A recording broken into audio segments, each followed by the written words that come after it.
الحمد لله الذي خلق الموت والحياة ليبلو الناس أيهم أحسن عملا. الحمد لله الذي أنزل على عبده الكتاب ولم يجعل له عوجا. الحمد لله نحمده ونستعينه ونستغفره ونستهديه ونؤمن به ونتوكل عليه. نعوذ بالله من شرور أنفسنا ومن سيئات أعمالنا.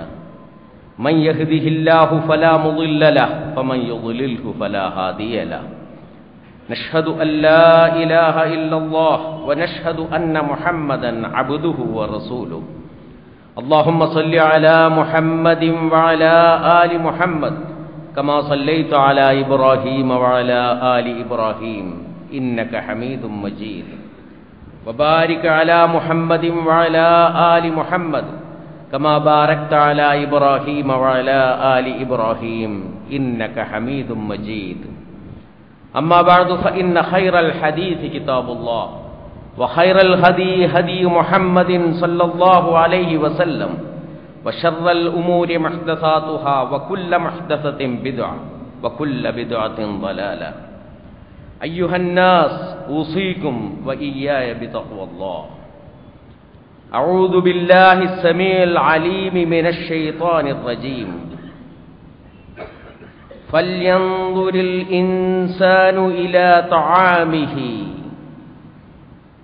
أنا صببنا الماء صبا ثم شققنا الأرض شقا فأنبتنا فيها حبا وعنبا وقضبا وزيتونا ونخلا وحدائق غلبا وفاكهة وأبا متاعا لكم ولأنعامكم. صدق الله العلي العظيم. പ്രിയമുള്ള സഹോദരികളെ, സഹോദരന്മാരെ, അല്ലാഹുവിനെ സൂക്ഷിക്കണമെന്ന്, ജീവിതത്തിൻ്റെ എല്ലാ മേഖലകളിലും തഖ്വ ഉള്ളവരായിരിക്കണമെന്ന് ഞാൻ എന്നോടും നിങ്ങളോടും ഒരുപോലെ വസിയത്ത് ചെയ്യുകയാണ്. അല്ലാഹു സുബ്ഹാനഹു വ തആല മനുഷ്യനെ എന്തിനാണ് ഈ ഭൂമിയിലേക്ക് നിയോഗിച്ചിട്ടുള്ളത് എന്ന് അല്ലാഹു തആല തന്നെ നമുക്ക് വിശദീകരിച്ചു തന്നിട്ടുണ്ട്. വളരെ സംഗ്രഹിച്ച് ഒറ്റവാചകത്തിൽ പറഞ്ഞാൽ,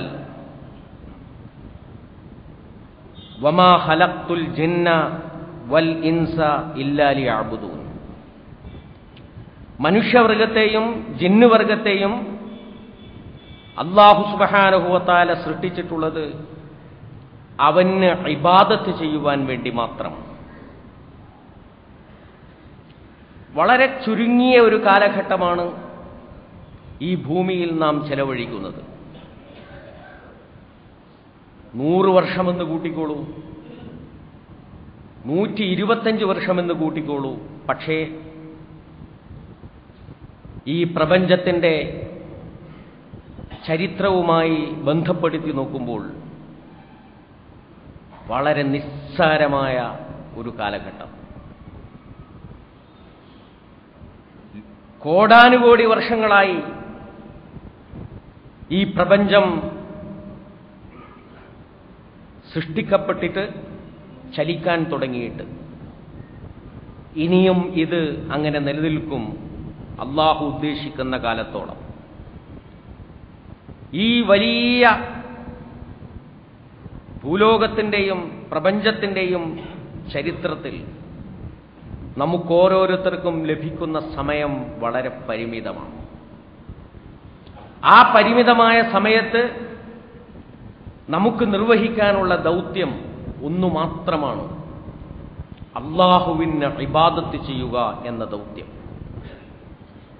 ഇത് വിശുദ്ധ ഖുർആനിൽ അല്ലാഹു സുബ്ഹാനഹു വ തആല ഒരു സംശയത്തിനും ഇടമില്ലാത്ത വിധം നമുക്ക് പറഞ്ഞു തരുന്നുണ്ട്. ജിന്നുവർഗത്തെയും മനുഷ്യവർഗത്തെയും നാം സൃഷ്ടിച്ചിട്ടുള്ളത് നമുക്ക് ഇബാദത്ത് ചെയ്യുവാൻ വേണ്ടി മാത്രമാണ്. അതേ അവസരത്തിൽ മനുഷ്യനെ സംബന്ധിച്ചുള്ള മറ്റു ചില സങ്കല്പങ്ങളും വിശുദ്ധ ഖുർആൻ മുന്നോട്ട് വെക്കുന്നുണ്ട്. മനുഷ്യനെ സൃഷ്ടിക്കുന്ന സമയത്ത് മലക്കുകളോട് അല്ലാഹു സുബ്ഹാനഹു വ തആല പറഞ്ഞത് നാം ഭൂമിയിൽ ഒരു ഖലീഫയെ നിശ്ചയിക്കാൻ പോകുന്നു എന്നാണ്. അപ്പോൾ അല്ലാഹുവിനെ ഇബാദത്ത് ചെയ്യുവാൻ വേണ്ടി മാത്രം സൃഷ്ടിക്കപ്പെട്ട മനുഷ്യൻ ഭൂമിയിൽ അല്ലാഹുവിന്റെ ഖലീഫയാണ്. മറ്റൊരിടത്ത് അല്ലാഹു പറയുന്നുണ്ട്, ലയസ്തഖലിഫന്നഹും ഫിൽ അർദ് കമസ്തഖലഫല്ലദീന മിൻ ഖബ്ലിഹിം. അവരെ നാം ഭൂമിയിൽ പ്രതിനിധികളാക്കും, അവർക്ക് മുമ്പുള്ളവരെ പ്രതിനിധികളാക്കിയതുപോലെ. അപ്പോൾ മനുഷ്യവർഗത്തെ അല്ലാഹു സൃഷ്ടിച്ചിട്ടുള്ളത് ഭൂമിയിൽ അവന്റെ പ്രതിനിധി എന്നുള്ള നിലയിലാണ്.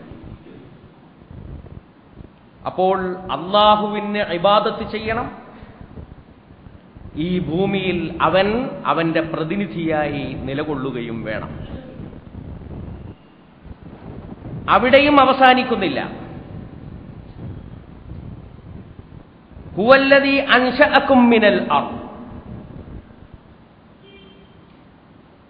അവൻ നിങ്ങളെ ഭൂമിയിൽ നിന്ന് പുറപ്പെടുവിച്ചു, ഉൽപ്പാദിപ്പിച്ചു, സൃഷ്ടിച്ചെടുത്തു. വസ്തഅമറകും ഫീഹാ. അതിന്റെ പരിപാലനത്തിന്റെ ഉത്തരവാദിത്വം നിങ്ങളെ ഏൽപ്പിക്കുകയും ചെയ്തു. ഇമാറത്ത് എന്ന ഒരു വാക്കുകൂടി വരുന്നു. ഒന്നാമതായി അല്ലാഹുവിനുള്ള ഇബാദത്ത് വരുന്നു. രണ്ടാമതായി ഭൂമിയിൽ അല്ലാഹുവിന്റെ പ്രാതിനിധ്യം എന്ന ആശയം വരുന്നു. മൂന്നാമതായി ഭൂമിയുടെ പരിപാലനം എന്ന ഒരു ആശയവും കൂടി വരുന്നു. അപ്പോൾ നമുക്ക് മൂന്ന് രൂപത്തിൽ ഈ വിഷയത്തെ വിശദീകരിക്കാം. മനുഷ്യൻ അല്ലാഹുവിന് ഇബാദത്ത് ചെയ്യുകയാണ് വേണ്ടത്. മനുഷ്യൻ അല്ലാഹുവിന്റെ പ്രതിനിധിയായി ഈ ലോകത്ത് നിലകൊള്ളുകയാണ് വേണ്ടത്. മനുഷ്യൻ ഈ ഭൂമിയെ പരിപാലിക്കുകയാണ് വേണ്ടത്. പ്രത്യക്ഷത്തിൽ മൂന്ന് ആശയങ്ങളാണെന്ന് തോന്നാമെങ്കിലും ഈ മൂന്ന് ആശയങ്ങളും കൂടിച്ചേർന്നാൽ ഒരു ആശയം ലഭ്യമാകും. ആ ആശയമാണ് മനുഷ്യന്റെ ദൗത്യം എന്ന് നാം മനസ്സിലാക്കണം. ഈ ഭൂമിയിൽ ജീവിച്ചുകൊണ്ടിരിക്കെ ഭൂമിയെ ശരിയാം വണ്ണം പരിപാലിക്കുക എന്നത് അവൻ നിർവഹിക്കേണ്ട ഖിലാഫത്ത് എന്ന ഉത്തരവാദിത്വത്തിന്റെ ഭാഗം തന്നെയാണ്.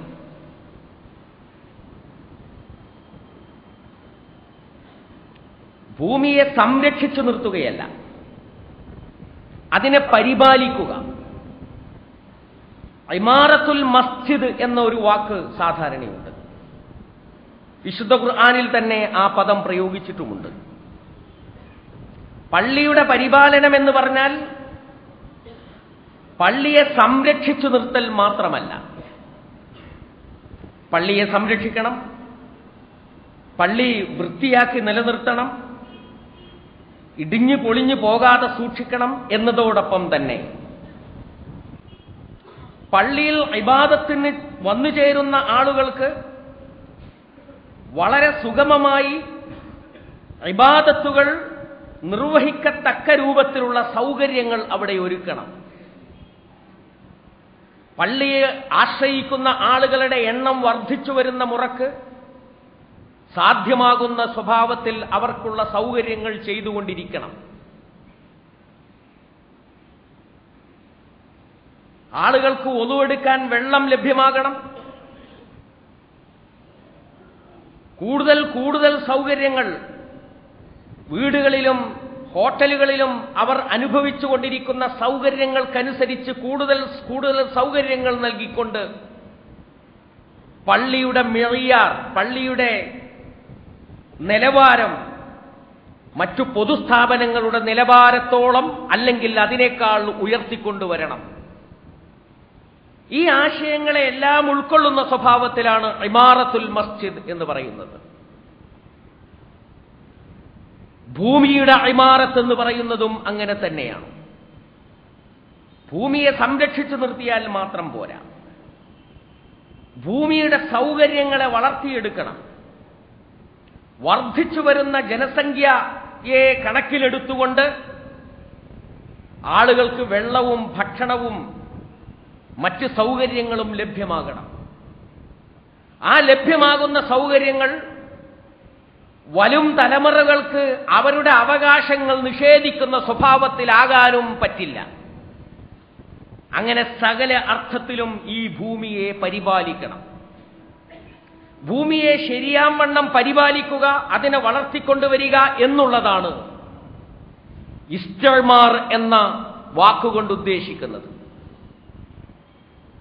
ഈ ഇമാറത്തുൽ മസ്ജിദ് ഈ ഇമാറത്തുൽ അർള് നടക്കുമ്പോൾ അല്ലാഹു സുബ്ഹാനഹു വ തആലയുടെ കൽപ്പനകൾ അതിൽ പാലിക്കണം. അവന്റെ ശാസനകൾ പരിഗണിക്കണം. അവന്റെ വിലക്കുകൾ പരിഗണിക്കണം. അവന്റെ വിധിവിലക്കുകൾക്കനുസരിച്ച് വേണം ഈ ഭൂമിയെ പരിപാലിക്കുകയും അതിനെ വളർത്തിക്കൊണ്ടുവരികയും ചെയ്യുക. ആ ആശയത്തിനാണ് ഖിലാഫത്ത് എന്ന് പറയുന്നത്, അള്ളാഹുവിന്റെ പ്രാതിനിധ്യം ഈ ഭൂമിയെ പരിപാലിക്കുന്നതിൽ എന്ന് പറയുന്നത്. ഇങ്ങനെ അള്ളാഹുവിന്റെ വിധിവിലക്കുകൾക്കനുസരിച്ച് ഈ ഭൂമിയിൽ ജീവിക്കുന്നതിനും ഭൂമിയെ പരിപാലിക്കുന്നതിനുമാണ് യഥാർത്ഥത്തിൽ അള്ളാഹുവിനുള്ള ഇബാദത്ത് എന്ന് നാം വിശാലമായ അർത്ഥത്തിൽ പറയുന്നത്. അനുഷ്ഠാനം എന്ന അർത്ഥത്തിൽ പറയുന്ന ഇബാദത്തല്ല. അള്ളാഹുവിന് മാത്രമേ ഇബാദത്ത് ചെയ്യാവൂ എന്ന് നാം പറയുമ്പോൾ പറയുന്ന വിശാലമായ അർത്ഥത്തിലുള്ള ഇബാദത്ത് അള്ളാഹുവിന്റെ വിധിവിലക്കുകൾക്കനുസരിച്ച് താനടക്കമുള്ള ഈ ഭൂമിയെ വളർത്തിക്കൊണ്ടുവരുവാനും അള്ളാഹുവിന് നേരെ തിരിച്ചു നിർത്തുവാനും നടത്തുന്ന പരിശ്രമങ്ങളാണ്. അതാണ് ഞാൻ പറഞ്ഞത്, ഇമാറത്തുൽ അർളും ഖിലാഫത്തുൻ ഫിൽ അർളും അതോടൊപ്പം തന്നെ ഇബാദത്തുള്ളയും തമ്മിൽ പരസ്പര വൈരുദ്ധ്യമില്ല. അവയെല്ലാം തന്നെ ഒരാശയത്തിന്റെ വിവിധ വശങ്ങളാണ്. അപ്പോൾ ഭൂമിയിൽ ജീവിച്ചുകൊണ്ടിരിക്കുന്ന ഒരു മനുഷ്യൻ അവൻ ജീവിച്ചുകൊണ്ടിരിക്കുന്ന ഭൂമിയുമായി ഏതു തരത്തിലാണ് ബന്ധപ്പെടേണ്ടത് എന്നതിനെ സംബന്ധിച്ച് അവൻ എല്ലാ സാഹചര്യത്തിലും ആലോചിച്ചുകൊണ്ടിരിക്കണം, ചിന്തിച്ചുകൊണ്ടിരിക്കണം. ഭൂമിയുമായുള്ള മനുഷ്യന്റെ ബന്ധമെന്താണ്? ഒന്നാമതായി ഭൂമിയുമായുള്ള ബന്ധം, ഭൂമിയിൽ നിന്നാണ് മനുഷ്യൻ ഉയർകൊണ്ടിട്ടുള്ളത് എന്ന ബന്ധമാണ്. ഭൂമിയിലെ പദാർത്ഥങ്ങളാണ്, അതിലെ ലവണങ്ങളാണ് മനുഷ്യന്റെ ശരീരത്തിന്റെ ആകത്തുക. മനുഷ്യൻ ജന്മം കൊണ്ടിട്ടുള്ളത് ഈ ഭൂമിയിലാണ്, തുറാബ് മണ്ണിലാണ്. മണ്ണിലെ ലവണങ്ങളിൽ നിന്നാണ്, വെള്ളത്തിൽ നിന്നാണ്. അപ്പൊ ഭൂമിയിൽ നിന്നാണ് നാം ഉയർകൊണ്ടിട്ടുള്ളത് എന്നതാണ് ഭൂമിയും നമ്മളും തമ്മിലുള്ള ഒന്നാമത്തെ ബന്ധം. രണ്ടാമത്തെ ബന്ധം, ഈ ഭൂമിയിലുള്ള വസ്തുക്കളെല്ലാം മനുഷ്യന്റെ സൗകര്യത്തിനു വേണ്ടി അല്ലാഹു സുബ്ഹാനഹു വ തആല സൃഷ്ടിച്ചു തന്നിട്ടുള്ളതാണ് എന്നതാണ്. ഖലഖ ലകും മാ ഫിൽ അർദി ജമീഅ. മനുഷ്യനാണ് ഈ ഭൂമിയുടെ കേന്ദ്ര സൃഷ്ടി. ഭൂമിയിലുള്ള മുഴുവൻ വസ്തുക്കളും മനുഷ്യനു വേണ്ടി സൃഷ്ടിക്കപ്പെട്ടതാണ്. മനുഷ്യനാകട്ടെ അള്ളാഹുവിന് ഇബാദത്ത് ചെയ്യാൻ വേണ്ടി സൃഷ്ടിക്കപ്പെട്ടവരും. അപ്പോൾ ഭൂമിയും മനുഷ്യനും തമ്മിലുള്ള രണ്ടാമത്തെ ബന്ധം, മനുഷ്യനു വേണ്ടിയാണ് ഭൂമിയും അതിലെ സർവ്വ ജന്തുജാലങ്ങളും ചരാചരങ്ങളും സൃഷ്ടിക്കപ്പെട്ടിട്ടുള്ളത് എന്നുള്ള ബന്ധമാണ്. മൂന്നാമത്തെ ബന്ധം, അതേ ഭൂമിയിലാണ് അള്ളാഹു അവനെ ഖലീഫയായി നിശ്ചയിച്ചിട്ടുള്ളത് എന്നുള്ള ബന്ധമാണ്. ഇപ്പോഴും നമ്മൾ ജീവിച്ചുകൊണ്ടിരിക്കുന്ന ഈ ഭൂമിയും തമ്മിൽ അഭേദ്യമായ ബന്ധമുണ്ട്. ആ ബന്ധം പരിഗണിച്ചുകൊണ്ട് വേണം ഈ ഭൂമിയിൽ നാം ജീവിക്കുക. വിശുദ്ധ ഖുർആൻ പല സന്ദർഭത്തിലും ഇത് നമ്മെ ഓർമ്മപ്പെടുത്തിയിട്ടുണ്ട്. ലാ തുഫ്സിദു ഫിൽ അർദ് ബഅദ ഇസ്ലാഹിഹ. പല സന്ദർഭങ്ങളിലും വിശുദ്ധ ഖുർആനിൽ പറയുന്ന ഒരു കാര്യമാണ്. നോക്കൂ നിങ്ങൾ, ഈ ഭൂമി മനോഹരമായി സംവിധാനിക്കപ്പെട്ടിരിക്കുകയാണ്. സൂര്യനും ഭൂമിയും തമ്മിലുള്ള അകലം, ഭൂമിയുടെ ഗോളാവസ്ഥ, കാലാവസ്ഥകൾ മാറി മാറി വരുന്നതിന് വേണ്ടി ആ ഗോളം തന്നെ സ്ഥാപിച്ചപ്പോൾ ഉണ്ടാക്കിയിട്ടുള്ള ചെരിവ്, അതിൽ വെള്ളത്തിന്റെയും കരയുടെയും അനുപാതം, കരയിലുള്ള ജൈവ വൈവിധ്യങ്ങൾ, കടലിലുള്ള ജൈവ വൈവിധ്യങ്ങൾ, ഈ ഭൂമിയെ പൊതിഞ്ഞു നിൽക്കുന്ന അന്തരീക്ഷം, ഭൂമിയോട് ചേർന്നു നിൽക്കുന്ന അന്തരീക്ഷത്തിന് തൊട്ടു മുകളിലായി വരുന്ന അടുക്കുകളായി സ്ഥാപിക്കപ്പെട്ടിട്ടുള്ള അന്തരീക്ഷത്തിന്റെ ലെയറുകൾ, ഇതെല്ലാം അല്ലാഹു സുബ്ഹാനഹു വ തആല മനോഹരമായി സംവിധാനിച്ചിരിക്കുകയാണ്. സൂര്യനിൽ നിന്ന് നിങ്ങൾക്ക് താപം വേണം, ആ താപത്തിലാണ് നിങ്ങൾ നിലനിൽക്കുന്നത്. സൂര്യനിൽ നിന്ന് നിങ്ങൾക്ക് ഊർജം വേണം, ആ ഊർജമാണ് നിങ്ങളെ ചലിപ്പിച്ചുകൊണ്ടിരിക്കുന്നത്. സൂര്യനിൽ നിന്ന് നിങ്ങൾക്ക് പ്രകാശം വേണം, ആ പ്രകാശമാണ് നിങ്ങളെ മുന്നോട്ട് നയിക്കുന്നത്. അതേ അവസരത്തിൽ സൂര്യനിൽ നിന്ന് ഭൂമിയിൽ പതിക്കാൻ പാടില്ലാത്ത രശ്മികൾ പതിച്ചാൽ അത് നിങ്ങളെ പ്രയാസപ്പെടുത്തും. അത് വരാതിരിക്കുന്നതിന് വേണ്ടിയുള്ള അരിപ്പയും അല്ലാഹു സുബ്ഹാനഹു വ തആല സ്ഥാപിച്ചു വെച്ചിട്ടുണ്ട്. ഇങ്ങനെ ഏറ്റവും സന്തുലിതമായി സ്ഥാപിച്ചു വെച്ചിട്ടുള്ള ഈ ഭൂമി, ലാ തുഫ്സിദു ഫിൽ അർദ് ബഅദ ഇസ്ലാഹിഹ, ഈ ഭൂമിയെ നിങ്ങളായി നശിപ്പിക്കരുത്. കുലൂ വഷ്റബു, ഈ ഭൂമിയിലുള്ള എല്ലാം നിങ്ങൾക്കുള്ളതാണെന്ന് പറഞ്ഞല്ലോ, അതുകൊണ്ട് തിന്നോളൂ, കുടിച്ചോളൂ. വലാ തഅസൗ ഫിൽ അർളി മുഫ്സിദീൻ, പക്ഷേ നിങ്ങൾ നാശകാരികളായിക്കൊണ്ട് ഈ ഭൂമിയിൽ വിഹരിക്കരുത്. അപ്പൊ ഭൂമിയിൽ നാശകാരികളാകാതെ, ഭൂമിയെ പരിപാലിച്ചുകൊണ്ട്, ഭൂമിയെ വളർത്തിയെടുത്തുകൊണ്ട് അടുത്ത തലമുറകൾക്ക് പോലും അനുഭവിക്കാനുള്ളതാണ് എന്ന് മനസ്സിലാക്കിക്കൊണ്ട് ഈ ഭൂമിയിൽ ജീവിക്കുക എന്നുള്ളതാണ് നിങ്ങളുടെ ദൗത്യം. ഈ ഒരു അടിസ്ഥാനം ഏത് സന്ദർഭത്തിലും വിശ്വാസിയുടെ മനസ്സിൽ ഉണ്ടാകേണ്ടതാണ്. ഈ വിശ്വാസത്തിൽ നിന്നാണ് ഈ പരിസ്ഥിതിയുമായുള്ള നമ്മുടെ ബന്ധം, സ്നേഹം ആരംഭിക്കുന്നത്. അല്ലാഹു സുബ്ഹാനഹു വ തആല എല്ലാ വസ്തുക്കളെയും സ്നേഹിക്കാൻ നമ്മെ പഠിപ്പിച്ചിട്ടുണ്ട്. നമ്മുടെ മാതാപിതാക്കളെ സ്നേഹിക്കണം, അവരോട് നമുക്ക് കടപ്പാടുണ്ട്. നമ്മുടെ മക്കളെ സ്നേഹിക്കണം, അവരോട് നമുക്ക് കടപ്പാടുണ്ട്. നമ്മുടെ കൂട്ടുകുടുംബങ്ങളെയും അയൽപക്കക്കാരെയും നാം സ്നേഹിക്കണം. നമ്മുടെ ആദർശ സഹോദരങ്ങളെ നാം സ്നേഹിക്കണം. നമ്മുടെ രാജ്യനിവാസികളെ നാം സ്നേഹിക്കണം. മുഴുവൻ മനുഷ്യരെയും നമുക്ക് സ്നേഹിക്കാൻ കഴിയണം. മനുഷ്യരെ മാത്രമല്ല, ജന്തുജാലങ്ങളെ നാം സ്നേഹിക്കണം. സസ്യലതാദികളെ നാം സ്നേഹിക്കണം. നിർജീവ വസ്തുക്കളെ സ്നേഹിക്കണം. ഈ ഭൂമിയോടും ഈ മണ്ണിനോടും വായുവിനോടും ആകാശത്തോടും നമുക്ക് സ്നേഹമുണ്ടാകണം. അല്ലാഹുവിനുള്ള ഇബാദത്ത് എന്ന് നാം പറയുമ്പോൾ നമുക്ക് ചുറ്റുമുള്ള ഈ വസ്തുക്കളോടും പദാർത്ഥങ്ങളോടും ജീവജാലങ്ങളോടും സസ്യലതാദികളോടുമുള്ള നമ്മുടെ പെരുമാറ്റത്തിന്റെ ആകത്തുകയാണ് അല്ലാഹുവിനുള്ള ഇബാദത്ത് എന്ന് നാം മനസ്സിലാക്കണം. അത് അല്ലാഹു തന്നെ നിർണയിച്ചു തരുന്നുണ്ട്. ലോകത്ത് ജനസംഖ്യ വർദ്ധിച്ചുകൊണ്ടിരിക്കുകയാണ്. ജനസംഖ്യ വർദ്ധിക്കുന്നത് ഒരു വലിയ ആപത്തായി നാം കാണേണ്ടതുണ്ടോ ഇല്ലയോ എന്ന ചർച്ച മനുഷ്യർക്കിടയിൽ, ചിന്തകന്മാർക്കിടയിൽ നടന്നുകൊണ്ടിരിക്കുന്നുണ്ട്. മനുഷ്യനാണ് ഈ ലോകത്തിലെ ഏറ്റവും വലിയ ആപത്ത് എന്ന വീക്ഷണം അസന്തുലിതമാണ് എന്ന് പറയേണ്ടിയിരിക്കുന്നു. മനുഷ്യൻ ലോകത്തിന്റെ ആപത്തല്ല, മനുഷ്യൻ ലോകത്തിന്റെ അനുഗ്രഹമാണ്, ലോകത്തിന്റെ കാരുണ്യമാണ്. മനുഷ്യൻ മനുഷ്യനായി ജീവിക്കുമ്പോൾ, പ്രകൃതിയോടുള്ള ബാധ്യതകൾ നിർവഹിച്ചുകൊണ്ട് ജീവിക്കുമ്പോൾ, എത്ര മനുഷ്യർ ഈ ലോകത്ത് വളർന്നാലും ഈ ലോകത്ത് വന്നു ചേർന്നാലും അവർക്ക് ജീവിക്കുവാൻ ആവശ്യമുള്ള എല്ലാ സൗകര്യങ്ങളും ഇവിടെ ചെയ്തു വെച്ചിട്ടുണ്ട് അല്ലാഹ്. ചില മഹാന്മാർ പറഞ്ഞിട്ടുണ്ട്, ഈ ലോകത്ത് ജീവിക്കുന്ന എല്ലാ മനുഷ്യർക്കും സുഭിക്ഷമായി ജീവിക്കുവാനുള്ള വിഭവങ്ങൾ ഇവിടെയുണ്ട് ലോകത്ത്.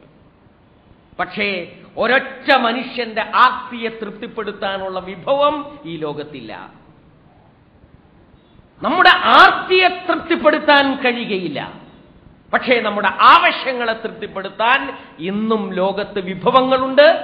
10,000 കൊല്ലം ഇനിയും മുന്നോട്ട് പോയാലും മനുഷ്യന് ജീവിക്കുവാനുള്ള വിഭവങ്ങൾ അല്ലാഹു സുബ്ഹാനഹു വ തആല ഈ ഭൂമിയിൽ തയ്യാറാക്കി വെച്ചിട്ടുണ്ട്. അതിൽ നാം ബേജാറാകേണ്ടതില്ല. പക്ഷെ നാം ആർത്തിയെ നിയന്ത്രിച്ചുകൊണ്ട് ഈ ഭൂമിയോടും അതിലെ ചരാചരങ്ങളോടുമുള്ള പെരുമാറ്റത്തിൽ മാറ്റം വരുത്തണം എന്നു മാത്രം. ആ വിഷയത്തിലുള്ള ചില സൂചനകൾ നിങ്ങളുടെ ശ്രദ്ധയിൽപ്പെടുത്താനാണ് ഞാൻ ഉദ്ദേശിക്കുന്നത്. ഈ ഭൂമിയിലെ ഏറ്റവും പ്രധാനപ്പെട്ട വിഭവം വെള്ളമാണ് എന്ന് പറയേണ്ടി വന്നിരിക്കുന്നു. വെള്ളം. കാരണം വെള്ളം ഈ ലോകത്ത് പരിമിതമാണ്. 70% വെള്ളം കൊണ്ട് ചുറ്റപ്പെട്ടതാണ് എന്ന് പറയാമെങ്കിലും ആ സൃഷ്ടിക്കപ്പെട്ട വെള്ളം മാത്രമേ ലോകത്തുള്ളൂ. അതിന്റെ ഒരു സംക്രമണമാണ് നടന്നുകൊണ്ടിരിക്കുന്നത്. ആകാശത്തേക്ക് പോകുന്നു, മഴയായി വർഷിക്കുന്നു, ഭൂമിയിൽ കുറച്ചു കാലം നിൽക്കുന്നു, വീണ്ടും പല വഴി അത് സമുദ്രത്തിലേക്ക് എത്തിപ്പെടുന്നു, അങ്ങനെ നടക്കുന്നു എന്ന് മാത്രമേ ഉള്ളൂ. നമ്മുടെ കയ്യിൽ ലഭ്യമാകുന്ന വെള്ളം, ആ വെള്ളം എത്ര പ്രാവശ്യം ഉപയോഗിച്ചുകൊണ്ടാണോ നമുക്ക് ഭൂമിയിലേക്ക് തിരിച്ചു കൊടുക്കാൻ കഴിയുക, അത്രയും പ്രാവശ്യം ഉപയോഗിച്ച് വേണം നാം ഭൂമിയിലേക്ക് തിരിച്ചു കൊടുക്കാൻ. ഒരൊറ്റ വെള്ളം പോലും, ഒരു തുള്ളി വെള്ളം പോലും പാഴാക്കുവാൻ നമുക്ക് അവകാശമില്ല. ഓരോ സന്ദർഭത്തിലും വെള്ളത്തിന്റെ ഉപയോഗം നാം വളരെ കൃത്യമായി നിയന്ത്രിക്കണം. നമ്മുടെ വീടുകളിലും അങ്ങനെയുള്ള ശീലങ്ങൾ ഉണ്ടാകണം. നമ്മുടെ പള്ളികളിലും സ്ഥാപനങ്ങളിലും ഹോട്ടലുകളിലും വെള്ളം അങ്ങനെ ഉപയോഗിക്കപ്പെടണം, ശ്രദ്ധിച്ച് ഉപയോഗിക്കപ്പെടണം. കോർപ്പറേഷൻ എത്ര വില വാങ്ങുന്നു എന്നത് മാത്രമായിരിക്കരുത് നമ്മുടെ കണക്ക്. നമ്മുടെ ആവശ്യത്തിലധികം ഒരു തുള്ളി ഉപയോഗിക്കുന്നുണ്ടോ എന്നുള്ളതായിരിക്കണം നമ്മുടെ വിഷയം. സഅദ് ഇബ്നു അബീ വഖാസ് റളിയല്ലാഹു തആല അൻഹു ഒളു എടുത്തുകൊണ്ടിരിക്കുമ്പോൾ റസൂൽ സല്ലല്ലാഹു അലൈഹി വസല്ലം പറഞ്ഞ വാചകം നമുക്ക് ഓർമ്മയുണ്ട്. ലാ തുസ്രിഫ്, ദൂർത്ത് കാണിക്കരുത്. അഫിൽ മാഇ ഇസ്റാഫ് യാ റസൂലല്ലാഹ്, അല്ലാഹുവിന്റെ റസൂലേ, വെള്ളത്തിലുമുണ്ടോ ഇസ്റാഫ്? നാം, വെള്ളത്തിലുമുണ്ട് ഇസ്റാഫ്. നീ ഒരു പുഴയിൽ വെച്ചാണ് ഒളു എടുക്കുന്നതെങ്കിലും അമിതത്വമരുത്. ഒരു വലിയ തത്വം നമ്മെ പഠിപ്പിക്കുകയാണ്. അതുപോലെ തന്നെ വെള്ളത്തിന്റെ സംരക്ഷണം. വീഴുന്ന വെള്ളം അന്നലക്ക് ഒഴുകിപ്പോകാതെ ഭൂമിയിൽ സംരക്ഷിച്ചു നിർത്തുവാനുള്ള ഏർപ്പാടുകൾ നാം ചെയ്യണം. തെങ്ങിൽ നിന്ന് എത്ര തേങ്ങ കിട്ടുന്നുണ്ട് എന്ന് നോക്കിയായിരിക്കരുത് ഭൂമിയിൽ വെള്ളം സംരക്ഷിക്കുവാനുള്ള ഏർപ്പാട് നാം ചെയ്യുന്നത്. കണ്ടിയും വരമ്പുമിട്ട് ഉഴുത് കൊത്തി ശരിപ്പെടുത്തി വെക്കേണ്ടത് വെള്ളത്തിന്റെ സംരക്ഷണത്തിന് ആവശ്യമാണ്. അമിതമായ വൃത്തിബോധം, ഒരു തുള്ളി മഴ പോലും എന്റെ വീടിലോ എന്റെ വീടിന്റെ പരിസരത്തോ പെയ്തു പോകരുത് എന്ന് ശാഠ്യം പിടിക്കാൻ നിങ്ങളെ പ്രേരിപ്പിക്കരുത്. നിങ്ങളുടെ വീട്ടിലും പറമ്പിലും മുറ്റത്തും മഴ വർഷിക്കണം. അത് ഭൂമിയിലേക്ക് താഴ്ന്നു പോകാനുള്ള അവസരമുണ്ടാക്കണം. മഴവെള്ളം കാത്തുരക്ഷിക്കണം, സംരക്ഷിക്കണം. അതിനുവേണ്ടി നിർദ്ദേശിക്കപ്പെടുന്ന നിയമങ്ങൾ മറികടക്കുവാനുള്ള വഴികൾ അന്വേഷിച്ച് കുഴപ്പം പിടിപ്പിക്കരുത്. അതുപോലെ തന്നെ വെള്ളം മലിനമാകാതെ സൂക്ഷിക്കണം. വളരെ പ്രഗത്ഭനായ ഒരു ഡോക്ടറുമായി സംസാരിച്ചു കൊണ്ടിരിക്കെ അദ്ദേഹം പറഞ്ഞു, ഇന്നുള്ള രോഗത്തിന്റെ പകുതിയും നമുക്ക് ഇല്ലായ്മ ചെയ്യാൻ കഴിയും. മനുഷ്യൻ അവന്റെ മലം കഴിക്കുന്നില്ല എന്ന് തീരുമാനിച്ചാൽ മാത്രം മതി. വിശദമായ സംസാരത്തിൽ അദ്ദേഹം പറഞ്ഞു,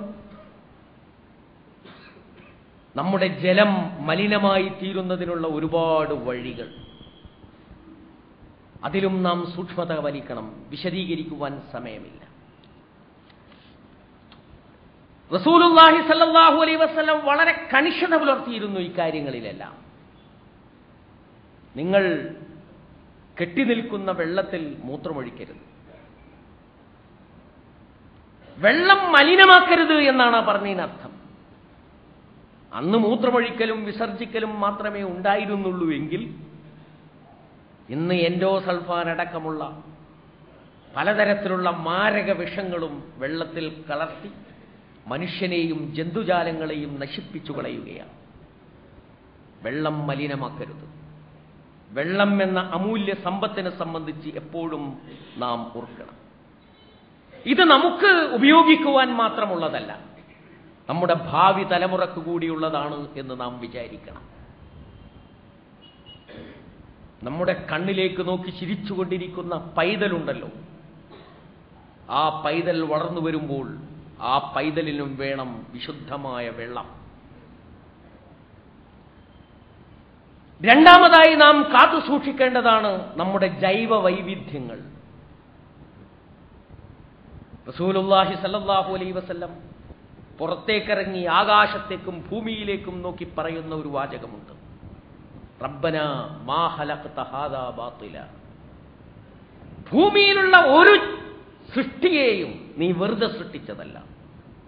അതിന്റെ എല്ലാ വൈവിധ്യങ്ങളോടും ഒപ്പം എടുത്ത് പരിശോധിച്ചാൽ അതിന്റെ ഓരോ ഇനത്തിനും ഈ പ്രപഞ്ചത്തിൽ ചില ദൗത്യങ്ങൾ നിർവഹിക്കുവാനുണ്ട് എന്ന് കാണാൻ കഴിയും. ആ വൈവിധ്യങ്ങളെ നാം നിലനിർത്തണം.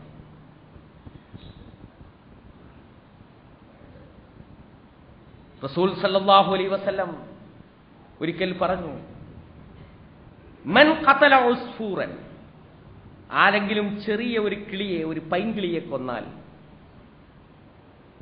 അജ്ജ ഇലല്ലാഹ് യൗമൽ ഖിയാമ,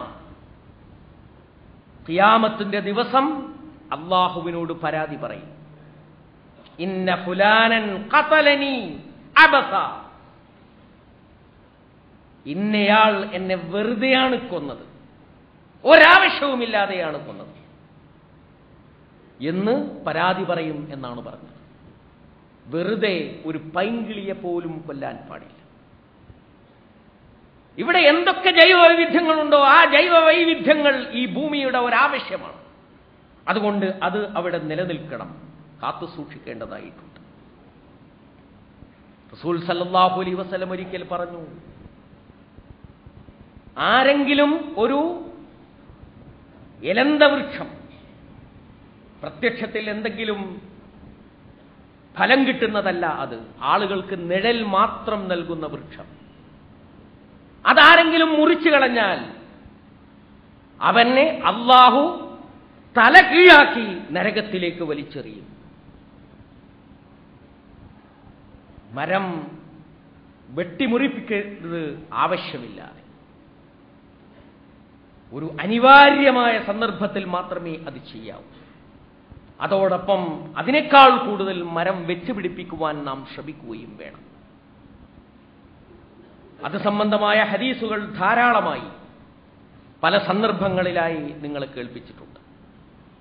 അപ്പോൾ ആ വിഷയത്തിലും നമുക്ക് ശ്രദ്ധ വേണം. ജൈവ വൈവിധ്യം നിലനിൽക്കുക, മരങ്ങൾ വെച്ചുപിടിപ്പിക്കുക. ഒരാൾ മരം വെച്ചുപിടിപ്പിച്ചാൽ അതിൽ നിന്ന് കിട്ടുന്ന എല്ലാം സദഖയാണ്. പൂവും പഴവും മാത്രമല്ല, അതിൽ നിന്ന് കിട്ടുന്ന ഇലയും തോലും തണലും ഓക്സിജനും എല്ലാം സദഖയാണ്. അതിൽ നിന്ന് ആരെന്ത് ഭക്ഷിച്ചു പോയാലും സദഖയാണ്, ആരെന്തനുഭവിച്ചാലും സദഖയാണ്. കൃഷിയുണ്ടാക്കിയാൽ അതിൽ നിന്ന് എത്ര ലാഭം കിട്ടുന്നു എന്ന ബാങ്ക് ബാലൻസിനെ മാത്രം അടിസ്ഥാനപ്പെടുത്തിയല്ല കൃഷി ചെയ്യേണ്ടത്. അതുകൊണ്ട് ഈ ഭൂമിക്ക് എന്ത് കിട്ടുന്നു, ജന്തുജാലങ്ങൾക്ക് എന്ത് കിട്ടുന്നു, മനുഷ്യനെന്ത് കിട്ടുന്നു, പ്രപഞ്ചത്തിന് എന്ത് കിട്ടുന്നു, ഭൂമിക്ക് എന്ത് കിട്ടുന്നു എന്ന് നോക്കിയായിരിക്കണം. അതെല്ലാം പുണ്യകർമ്മമായി മനസ്സിലാക്കുമ്പോൾ നമ്മുടെ കണക്കുകൂട്ടലുകളുടെ കോളങ്ങൾ മാറി വരും. അതിൽ നമുക്ക് ശ്രദ്ധ വേണം. അതുപോലെ തന്നെ വായു എന്നത് വലിയൊരു സമ്പത്താണ്. ധാരാളമായി നാം മലിനീകരിച്ചു കൊണ്ടിരിക്കുന്നതാണ് വായു. വായു മലിനീകരണത്തിൽ നിന്ന് രക്ഷപ്പെടുക എളുപ്പമല്ല. ചിലപ്പോൾ ഒരു ചെറിയ സഹായം ഈ ഭൂമിക്ക് ചെയ്യാൻ നമുക്ക് കഴിഞ്ഞതിരിക്കും, ശ്രദ്ധയിലുണ്ടെങ്കിൽ. വീട്ടിൽ നിന്ന് 100 മീറ്റർ നടന്ന എത്താവുന്ന മാർക്കറ്റിലേക്ക് നിങ്ങൾ എങ്ങനെയാണ് പോകുന്നത്? നിങ്ങൾ പോകുന്നത് ഒരു വാഹനവും എടുത്താണ്. മീൻ വാങ്ങാൻ വാഹനവും എടുത്തു പോകും. തിരിച്ച് വണ്ടി അവിടെ കൊണ്ടുവന്ന് വെച്ച് കയ്യും വീശി നടക്കാൻ വേറെ പോകും. നിങ്ങൾ ആലോചിച്ചു നോക്കൂ, ഈ ഭൂമിയെ നശിപ്പിക്കുന്നതിൽ എത്ര വലിയ സംഭാവനകളാണ് നമ്മൾ അർപ്പിച്ചുകൊണ്ടിരിക്കുന്നത്. ഒരേ വീട്ടിൽ നിന്ന് ഒരേ കച്ചവട സ്ഥാപനത്തിലേക്ക് വാപ്പയും മകനും പോകുന്നു. അവർക്ക് ഒരു കാറിൽ പോയാൽ പോരാ, 2 കാറിൽ തന്നെ പോകണം. വാഹനങ്ങളുടെ യാത്ര വേണ്ടെന്ന് വെക്കാൻ നമുക്ക് കഴിയില്ല. പക്ഷേ ഈ ബോധമുണ്ടെങ്കിൽ നമുക്ക് നിയന്ത്രിക്കുവാൻ കഴിയും. നമുക്ക് വ്യക്തികൾ എന്നുള്ള നിലക്കും കുടുംബങ്ങൾ എന്നുള്ള നിലക്കും വായുമലിനീകരണത്തിൽ നിന്ന് വിട്ടുനിൽക്കുവാൻ എന്തൊക്കെ സാധ്യതകളുണ്ട് എന്ന് ഓരോ വീട്ടിലും ഇരുന്ന് നാം ആലോചിക്കണം. ഈ ഭൂമിക്ക് വേണ്ടി നമ്മൾ ജനിച്ചു വളർന്ന് നമുക്ക് ഉയർ നൽകിയിട്ടുള്ള, നമുക്ക് ബന്ധമുള്ള, നമ്മെ അള്ളാഹു പരിപാലിക്കാൻ ഏൽപ്പിച്ചിട്ടുള്ള ഈ ഭൂമിക്ക് വേണ്ടി എന്തു ചെയ്യുന്നു എന്ന് ഓരോ ദിവസവും നാം ഒന്ന് ആലോചിച്ചു നോക്കണം. അതേപോലെ തന്നെയാണ് പരിസര മലിനീകരണത്തിന്റെ പ്രശ്നം. ദീനുൽ ഇസ്ലാം അതിന് നൽകിയിട്ടുള്ള പ്രാധാന്യത്തെക്കുറിച്ച് ഞാൻ പറയേണ്ടതില്ല. ഏത് ഫിഖ്ഹിന്റെ കിതാബ് എടുത്ത് പരിശോധിച്ചു നോക്കൂ, ഏത് മദ്ഹബിന്റെ ഇമാമികൾ എഴുതിയതാണെങ്കിലും അതിൽ ആദ്യമായി പറയുന്ന ഭാഗം കിതാബു തഹാറത്താണ്. ശുദ്ധി എന്ന അധ്യായമാണ്. നിങ്ങൾ വായിച്ചിട്ടില്ലേ? പക്ഷെ അങ്ങനെ ശുദ്ധി കൊണ്ട് കൽപ്പിക്കപ്പെട്ട ഒരു വിഭാഗം മുസ്ലിം സമൂഹം ഇത്ര ശൗച്യബോധമില്ലാത്ത, വൃത്തിബോധമില്ലാത്തവരായി തീർന്നത് എങ്ങനെ എന്നുള്ളത് ഗവേഷണത്തിന്റെ ഒരു വിഷയമാക്കി തീർക്കേണ്ടതാണ്. മുസ്ലിം ഗല്ലികൾ എവിടെയുണ്ടോ വൃത്തികേടാണ് അവിടങ്ങളിലെല്ലാം. അതുകൊണ്ട് പരിസര മലിനീകരണം എന്നത് മുസ്ലിം സമൂഹം പ്രത്യേകിച്ച് ശ്രദ്ധിക്കേണ്ട ഒരു കാര്യം. തന്റെ വീട്ടിനകത്ത് കുമിഞ്ഞുകൂടുന്ന ചണ്ടികൾ റോട്ടിലേക്ക് എടുത്തിടാനാണ് നമുക്ക് താല്പര്യം. കോഴിക്കോട്ടങ്ങാടിയുടെ പല മേഖലകളിലൂടെയും നിങ്ങൾ സഞ്ചരിച്ചു നോക്കൂ. മാലിന്യ സംസ്കരണത്തിൻ്റെതായ യാതൊരു വഴികളും കാണുന്നില്ല. കുന്നുകൂടി കിടക്കുകയാണ്. വ്യക്തികളും കുടുംബങ്ങളും റെസിഡന്റ് അസോസിയേഷനുകളും ഗ്രാമസഭകളും അതുപോലെയുള്ള സംവിധാനങ്ങളും എല്ലാം ഒത്തുചേർന്നുകൊണ്ട് മാലിന്യ സംസ്കരണത്തിനുള്ള ഏർപ്പാടുകൾ ചെയ്യേണ്ടതായിട്ടുണ്ട്. ഒരു വ്യക്തി എന്നുള്ള നിലയ്ക്ക് എനിക്കെന്ത് ചെയ്യാൻ കഴിയും എന്ന് ഞാൻ ആലോചിക്കേണ്ടതാണ്. എന്റെ കുടുംബത്തിന് ഈ വിഷയത്തിൽ എന്ത് സംഭാവനകൾ അർപ്പിക്കാൻ കഴിയും എന്ന് കുടുംബം കൂടിയിരുന്ന് ആലോചിക്കേണ്ടതാണ്. ഓരോ മേഖലയിലുമുള്ളവർ വേറെ വേറെ ഇരുന്ന് ആലോചിച്ച് ഭൂമിയെ രക്ഷിച്ചെടുക്കുവാൻ ശ്രമിക്കും. ഈ കാലഘട്ടത്തിൽ ഏറ്റവും കൂടുതൽ അപകടകരമായ ഒരു കാര്യമാണ് പ്ലാസ്റ്റിക്കിന്റെ ഉപയോഗം എന്നത്. അശാസ്ത്രീയമായ, അനിയന്ത്രിതമായ ഉപയോഗം ഈ ഭൂമിയെ വല്ലാതെ കഷ്ടപ്പെടുത്തി കളഞ്ഞിരിക്കും. ഭൂമിയിലേക്ക് വെള്ളം ചെന്നു ചേരുന്നില്ല. ഭൂമിയിലെ ലവണങ്ങൾ തമ്മിലുള്ള പാരസ്പര്യം നടക്കുന്നില്ല. ഭൂമിയിൽ നടക്കേണ്ടുന്ന യാതൊരു രാസപ്രക്രിയയും നടക്കുന്നില്ല. ജന്തുജാലങ്ങൾക്ക്, ഭൂമിക്കടിയിലെ ജന്തുജാലങ്ങൾക്ക് ഭൂമിയെ ഉഴുതുമറിക്കാൻ കഴിയുന്നില്ല. പശുക്കളും പോത്തുകളും പ്ലാസ്റ്റിക് ധാരാളമായി തിന്ന് ചത്തടിയുകയാണ്. കടലിലുടനീളം പ്ലാസ്റ്റിക് കഷ്ണങ്ങൾ വ്യാപകമാണ്. മത്സ്യങ്ങൾ തിന്നാൻ നിർബന്ധിതരായിത്തീരുന്നു. മത്സ്യങ്ങൾ ചത്തൊടുങ്ങുന്നു. ചത്തൊടുങ്ങിയതും അല്ലാത്തതുമായ മത്സ്യങ്ങൾ നമ്മുടെ വീട്ടിലേക്ക് എത്തുന്നു. അറിഞ്ഞോ അറിയാതെയോ നമ്മിലേക്കും അത് വന്നു ചേരുന്നു. കഠിനമായ നിയന്ത്രണം ആവശ്യമുള്ള കാര്യങ്ങളാണ്. ഈ നിലകളിൽ സാധാരണഗതിയിൽ നമ്മൾ ഇടപഴകുന്ന കാര്യങ്ങളിലെല്ലാം തന്നെ നമുക്ക് ശ്രദ്ധ വേണം. കോഴിക്കോടിനെ മാലിന്യമുക്തമാക്കുക, പ്ലാസ്റ്റിക് മുക്തമാക്കുക എന്ന ഒരു പ്രചാരണ പരിപാടിയും പ്രവർത്തന പരിപാടിയും ആവിഷ്കരിച്ചിരിക്കുകയാണ്. ഈ പള്ളിയിൽ ഹാജരായിട്ടുള്ള എല്ലാ ആളുകളോടും ഞാൻ പറയുന്നത്, അതിൽ ഒന്നാമതായി അല്ലാഹുവിന്റെ പ്രീതി കാംക്ഷിച്ചുകൊണ്ടും അല്ലാഹുവിന്റെ കൽപ്പന അംഗീകരിച്ചുകൊണ്ടും ഫലപ്രദമായി പങ്കാളികളാകേണ്ടവരാണ് നാം. വിശ്വാസികളെന്ന നിലയ്ക്ക് ഭൂമിയെ പരിപാലിക്കുക, ഭൂമിയിൽ അല്ലാഹുവിന്റെ പ്രാതിനിധ്യം ഏറ്റെടുക്കുക എന്ന ഉത്തരവാദിത്തം ഏറ്റെടുത്തവരെന്നുള്ളതിൽ നമ്മുടെ ദീനിയായ ബാധ്യതയാണ് അത് എന്ന് നാം മനസ്സിലാക്കണം. അല്ലാഹു സുബ്ഹാനഹു വ തആല കാര്യങ്ങൾ യഥാവിധി മനസ്സിലാക്കുവാനും ഉൾക്കൊള്ളുവാനുമുള്ള തൗഫീഖ് നമുക്ക് നൽകുമാറാകട്ടെ. അഖൂലു ഖൗലി ഹാദാ അസ്തഗ്ഫിറുല്ലാഹ ലീ വലക്കും.